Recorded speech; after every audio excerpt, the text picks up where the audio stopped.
चलिए अब पंडित जी से कुछ और अशुभ संकेतों के बारे में जान लेते हैं। पंडित जी बताइए।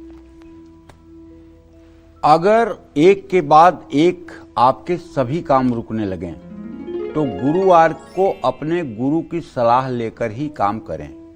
देखिए, ऐसा तब भी होता है जब खराब ग्रहों की दशा शुरू हो जाती है, जब 6वें, 8वें, 12वें भाव के स्वामी की दशा शुरू हो जाती है, या तब भी ऐसा होता है जब जन्म कुंडली में जिसकी महादशा हो और उससे 6ठे, 8वें, 12वें राशि में बैठे हुए किसी ग्रह की अंतरदशा चलने लगे, या ऐसी दशा हो कि शुभग्रह केंद्रों का स्वामी हो, तो भी ऐसा होता है कि अपनी दशा में शुभ फल नहीं दे पाता है।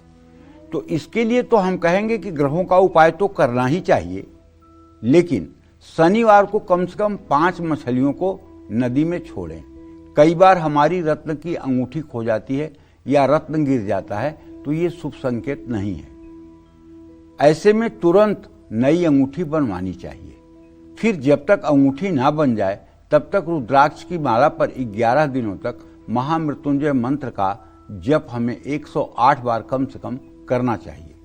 और अगर आप जीवन से संघर्ष कर रहे हैं, अगर आपको अपने परिवार को पालने में मुश्किलें आ रही हैं, तो आप हाथ पर हाथ रखकर क्यों बैठे हुए हैं?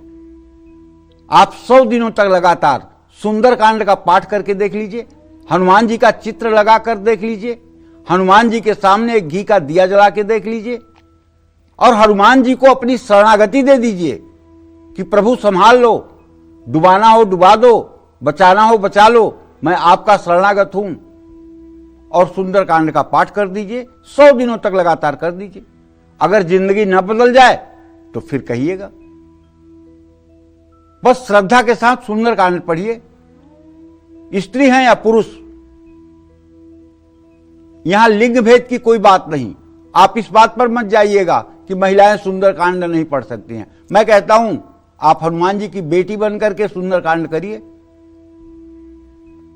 जो भी मनोकामना होगी, हनुमान जी कलयुग के प्रत्यक्ष देवता हैं और मैं तो दावे के साथ कहता हूं दिन भर में लाखों जगह हनुमान जी अपने भक्तों के बुलावे पर जाते हैं और उनकी मदद करते हैं। किसी के पास बालक के रूप में, किसी के पास युवक के रूप में, किसी के पास किसी रूप में, हनुमान जी जो भी उनको स्मरण करता है और विपत्ति में होता है उसकी किसी न किसी रूप में जाकर के मदद करते हैं। और इसीलिए हनुमान जी राम जी के साथ बैकुंठ नहीं गए। राम जी ने कहा हनुमान चलो, चलोगे बैकुंठ? बोले प्रभु वहां राम कथा मिलेगी? कहे नहीं। कहे प्रभु नहीं जाऊंगा, यहीं पृथ्वी पे रहूंगा, जहां जहां राम कथा होगी वहां वहां जाऊंगा और राम कथा सुनूंगा।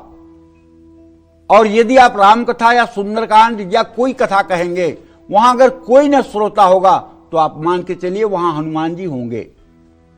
और अगर आप सच्चे भक्त हैं तो एक छोटा सा आसन आपको चौकी पर बिछा करके हनुमान जी के लिए भी आसन लगा देना चाहिए।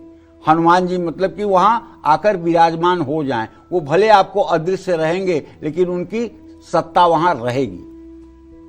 और हां, अगर थोड़ा सा सामर्थ्य है तो भगवान शिव का रुद्राभिषेक कर लेना चाहिए।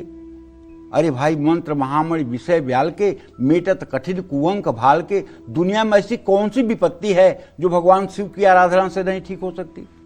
सोने या चांदी की ज्वेलरी खो जाना भी ये अच्छा संकेत नहीं है। कहते हैं सोना का पाना, सोना का खोना दोनों अशुभ संकेत हैं। आपके घर में पैसे, सेहत या मान सम्मान को लेकर अगर बहुत परेशानी हो रही है तो आपको ये मानना चाहिए कि घर के मुखिया को भी बड़ी परेशानी का सामना आप करना पड़ेगा। इस परेशानी से बचने के लिए केले का पेड़ आपको लगाना चाहिए, लेकिन अपने घर की चारदीवारी के अंदर नहीं, अपने घर के आंगन में नहीं। अपने घर के पास केवल गमले में आप पेड़ लगा सकते हैं और जब वो आपके कंधे के बराबर हो जाए तो उसे किसी मंदिर या धर्म स्थान में आप दे दें, क्योंकि केले का बड़ा पेड़ वास्तु दोष देता है। घर से बाहर केले की खेती तो आप कर सकते हैं, लेकिन केले को जैसे ईशान कोण में लगाने का विधान है, तो आप अपने घर के ईशान कोण के जमीन में अगर केला लगा रहे हैं तो ये वास्तु दोष देगा। इसको ध्यान से समझ लीजिए। गुरुवार को चावल और हल्दी जरूरतमंदों को खिलाएं। 2 किलो आलू उबालकर हल्दी से उसे छील करके रंग करके गाय को खिलाएं। ठंडी हो जाए तब गरम गरम ले जाके मत खिला दीजिएगा। 200 ग्राम गाय का घी किसी मंदिर में दान करें, ऐसे मंदिर में दान करें जहां सिंदूर और घी का लेप शनिवार को हनुमान जी को होता है। कई दिनों तक लगातार अगर आपके दांतों से आपके गाल कट रहे हैं तो ये भाई बहुत अशुभ संकेत है, ये आने वाली परेशानियों का संकेत है। और हां, अगर जीभ भी कटने लगे तो क्या आप मानते हैं कोई साधारण बात है? ऐसे में आपको 3 दिनों तक लगातार भूखे, दीनहीन और निर्बल लोगों को भोजन कराने की व्यवस्था करनी चाहिए। और यदि तनी सामर्थ्य आपकी नहीं है तो कम से कम एक एक पैकेट बिस्कुट ही 3 जरूरतमंदों में अगर आप बांट देंगे तब भी आपका कष्ट कम हो जाएगा। जय मां विंध्यवासिनी।